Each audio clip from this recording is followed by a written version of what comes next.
வாழ்க்கையில் நீண்ட நெடிய சேவைகளில் எனக்கு வெறும் மகிழ்ச்சியான பல செய்திகள் தந்தவர்.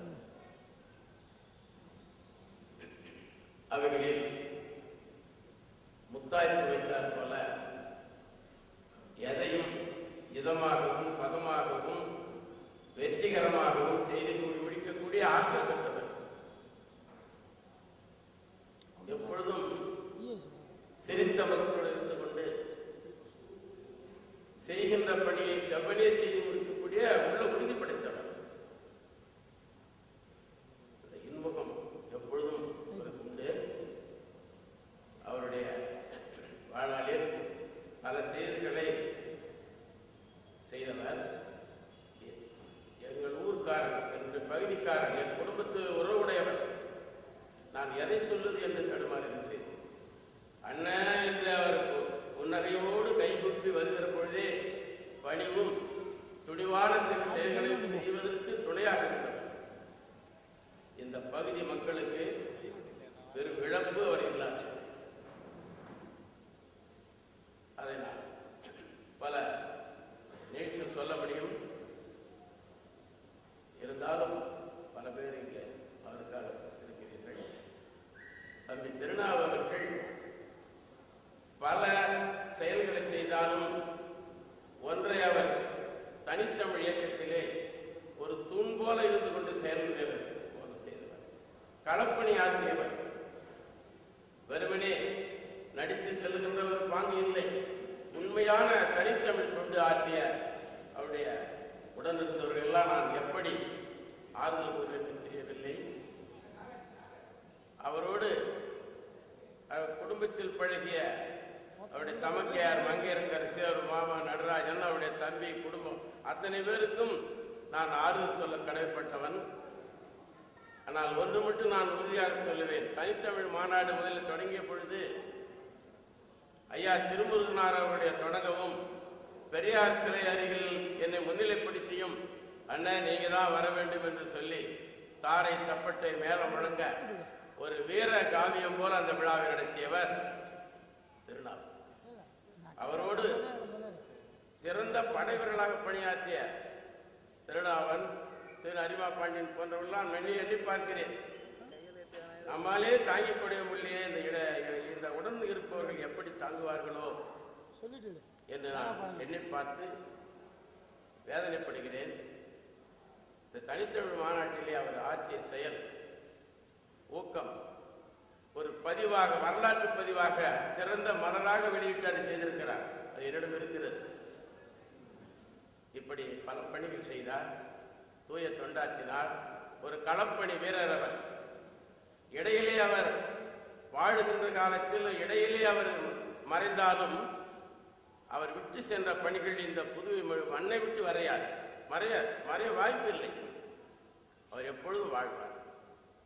கடல் எங்கே தமிழ் நலம், இந்த பாவேந்தர் பாடியது போல தமிழின் நலம் கெடுக்கின்ற இடமெல்லாம் தலையிட்டு கிளர்ச்சி செய்த ஒரு மாபெரும் புரட்சிக்காரர் திருநாள். எனவே நீட்டி புரட்சியின் வேதனை தாங்கவில்லை. ஆனால் ஒன்றை மட்டும் நான் சொல்லுகிறேன். பாரதி என்ன சொன்னான்? 39 ஆண்டுகள் வாழ்ந்தான். ஆனால் இனி எந்த காலத்தில் வாழ்கின்ற அளவுக்கு அவன் சாதனை சரித்திரம் படைத்து விட்டு போனான்.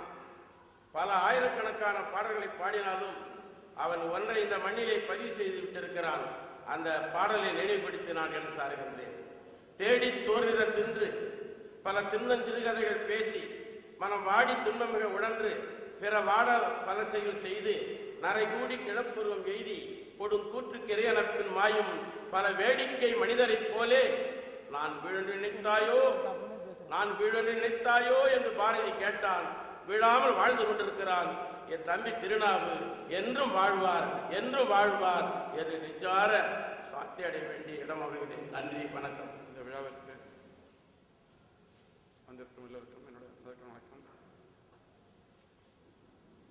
திருநாவுக்கரசின் இழப்பு உங்களோட எனக்கு பர்சனலாக அதிகமான இழப்பு. ஏன்னா என் குடும்பத்தில் ஒருத்தவராக இருந்தவர். அதுக்கு மேலே ஒன்றும் சொல்ல தோணி இல்லைங்க. பட் நீங்கள் சொன்ன மாதிரி எல்லாருக்கும் நடமாடும்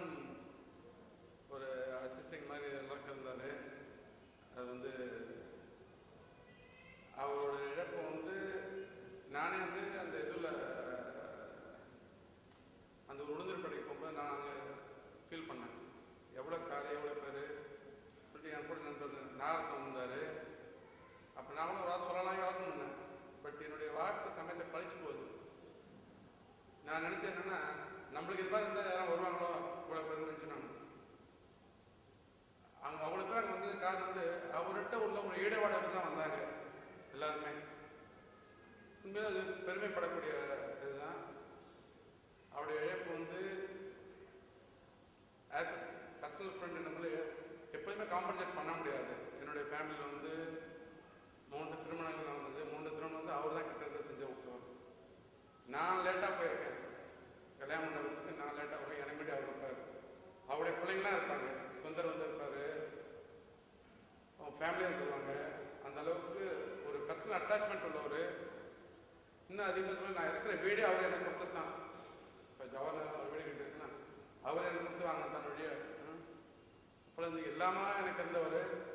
அவர் இறந்து போனது வந்து எங்கள் குடும்பத்துக்கே பெரிய இழப்பு. எல்லாருக்குமே என்னோட பிள்ளைங்களுக்கும் சரி, என் ஒய்ஃபுக்கும் சரி, ஒரு உடுக்கை இழந்தவனுடைய போல அங்கே நடித்தது தலைவர்தான் நட்பு என்ற குரலுக்கு ஏற்ப வாழ்ந்த ஒரு மனிதன். ஒரு சராசரி மனிதனாக வாழ்ந்து இவ்வளோ பேரை வந்து அவருடைய நடவடிக்கை ஈர்க்கப்பட்டது என்றால் அது பெருமைக்குரிய விஷயம். கும்பல் கொடுத்து பெரிய விஷயம் கிடையாது. ஒரு அரசியல்வாதியாவோ மற்றதாவதோ கும்பல் கொடுக்கணும். ஆனால் சராசரி மனிதனுக்கு போடுற கும்பல் தான் உண்மையான கும்பல். அந்த கும்பலை நம்ம இன்னைக்கு பார்க்கணும். எல்லாருமே நம்ம வந்து அவரை மாதிரி ஒரு வாழ்ந்து அவர் வந்து ஒரு வாழ்க்கைக்கு இலக்கணமாகவோ எடுத்துக்காட்டாகவும் இருக்கணும் சொல்லிட்டு வேண்டிக் கொண்டு அவருடைய மறைவு வந்து ஏற்கக்கூடியது கிடையாது. இன்றைக்கு நம்ம கூட தான் இருக்கிறார் என்ற எண்ணத்தோடு நாம் எல்லாரும் அவருடைய செயலை வாழ்க்கையை ஒரு பாடமாக எடுத்துக்கொண்டு மற்றவருக்கு உதவ வேண்டும் என்ற எண்ணத்தோடு வாழ வேண்டும் என்று எல்லாரும் வேண்டி என்னுடைய உரையை முடித்துக் கொள்கிறேன். சு. வேல்முருகன் ஐயா அவர்.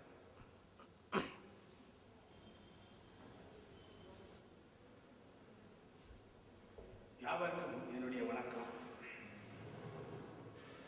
திருநாவுக்கரசு நான் அறிந்தது சேது ஹரிகிருஷ்ணன் என்ற நண்பர் மூலமாக. அவர்தான் சேது ஹரிமா பாண்டியன். நம்ம சபா குப்புசாமி, ஆறுமுகம், சேரன், தனித்தமிழ் கழகம் உருவாவதற்கு முன்பாகவே அவர் நமக்கு நண்பனானார்.